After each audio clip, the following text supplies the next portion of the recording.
മറ്റുള്ളവരുടെ സ്നേഹവും അച്ഛൻ്റെ അമ്മേൻ്റെ സ്നേഹവും തമ്മിൽ അടിസ്ഥാനപരമായ വ്യത്യാസമുണ്ട്. എന്താ അത്? മറ്റെല്ലാവരും നമ്മളെ കണ്ടതിന് ശേഷമാണ് സ്നേഹിക്കാൻ തുടങ്ങിയത്. അച്ഛനമ്മമാർ നമ്മളെ സ്നേഹിക്കാൻ തുടങ്ങിയത് നമ്മൾ ഈ ഭൂമിയിൽ ജനിക്കുന്നതിന് 8 മാസം മുമ്പേ നമ്മളെ സ്നേഹിക്കാൻ തുടങ്ങിയ, നമ്മളെ പറ്റി സ്വപ്നം കാണാൻ തുടങ്ങിയവരെ ഒരു സുപ്രഭാതത്തിൽ ഏതെങ്കിലും ഒരുത്തൻ അരയിൽ ഉടുക്കേണ്ട പാന്റ് ചന്തീന്റെ അടിയിൽ ഉടുത്ത ഫ്രീക്കൻ വന്നിട്ട് വിളിച്ച അപ്പ പോവാ. എന്താ പോകുന്നത്? പോയിട്ട് 1 കൊല്ലം കഴിയുമ്പോ ട്രോഫിയും വാങ്ങി വരൂ. ഓ കഞ്ചാവാ, ഞാനിപ്പോ എന്നാ ചെയ്യേണ്ടത്? മനസ്സിലായി? ഇത് നടക്കുക നമ്മുടെ നാട്ടിൽ. സംഭവം എന്താ?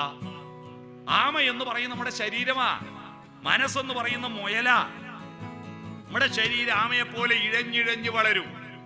ഒരു മൃഗങ്ങളുടെ ശരീരവും നമ്മുടെ ശരീരവും താരതമ്യം ചെയ്യൂ. ഒരു പശു പ്രസവിച്ചാൽ പശുക്കുട്ടി അരമണിക്കൂർ കൊണ്ട് എഴുന്നേറ്റ് ഓടും. നിങ്ങളുടെ മക്കള് അരമണിക്കൂർ കൊണ്ട് ഓടിയോ? പല കുറി വീഴുമ്പോൾ നടക്കാൻ പഠിക്കുമ്പോൾ കൊഞ്ച് വയസ്സാവില്ലേ? 1 വയസ്സാവില്ലേ? 6 മാസം കൊണ്ടല്ലേ ദോശ മറിച്ചിടും. കമിഴ്ന്ന് കിടക്കാൻ 6 മാസമാവില്ലേ? LKG അംഗനവാടി പോകുമ്പോ 3 വയസ്സാവില്ലേ? 3ാമത്തെ വയസ്സിൽ പശു പെറ്റിട്ടൊരമ്മയാ. നമ്മുടെ കുട്ടിയോ കൊച്ചുമോള. നമ്മുടെ ശരീരം മെല്ലെ വളരൂ. മനസ്സ് നോക്കൂ, എന്തെല്ലാം കുട്ടികൾ പഠിക്കുന്നത്. അവരുടെ ബുദ്ധി അപാരമാണ്. നമ്മൾ 600-ല് 360 മാർക്ക് പണ്ട് വാങ്ങിയിട്ട് ഫസ്റ്റ് ക്ലാസ് എന്ന് പറഞ്ഞിരുന്നു. ഇന്ന് കുട്ടികളോട് ചോദിക്കൂ, 60% എന്ന് പറഞ്ഞാൽ A+ ഇല്ല, A ഇല്ല, B+ ഇല്ല, വെറും B മാത്ര. എന്തൊരു മാർക്കാണ് കുട്ടികൾക്ക്! എന്തെല്ലാം അവർ അന്വേഷിക്കുന്നത്! അപാര ബുദ്ധി IQ ആണ് ഇന്നത്തെ കുട്ടികൾക്ക്. പക്ഷെ ഈ ബുദ്ധിക്ക് ആനുപാതികമായി വളരേണ്ട കുറച്ച് ഘടകങ്ങൾ വളർന്നില്ലെങ്കിൽ എന്ത് സംഭവിക്കും? അവന്റെ ശരീരം മനസ്സിനെ ഓവർടേക്ക് ചെയ്യും. മുയൽ ഉറങ്ങും, ആമ മുന്നോട്ട് പോവും.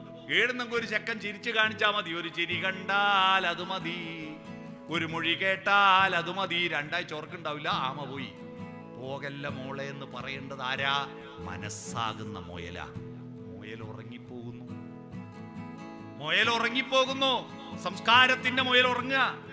പോറ്റി വലുതാക്കി അച്ഛനെയും അമ്മയെയും അപമാനിച്ചു പോകാൻ പാടുണ്ടോ എന്ന് ചോദിക്കേണ്ട മനസ്സ് ഉറങ്ങിപ്പോയി.